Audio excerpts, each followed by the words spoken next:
Mama, alay voatio aza mba te ody afa malahelo anareo.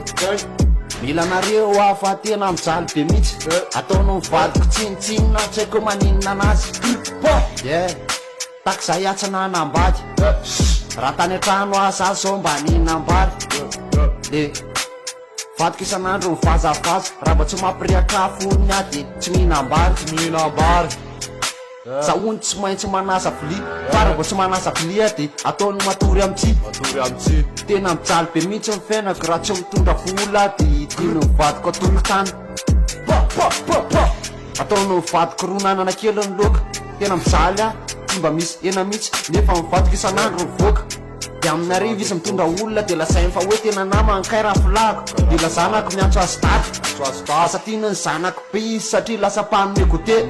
Za lasa tsy tiantsony de samy manasa ny lambany zareo rehefa sabotsy, samy manasa ny slipony zoky, samy manasa ny slipony vady. Raha vao manohatra kely de ataony zareo rehetra mihina vadiko po.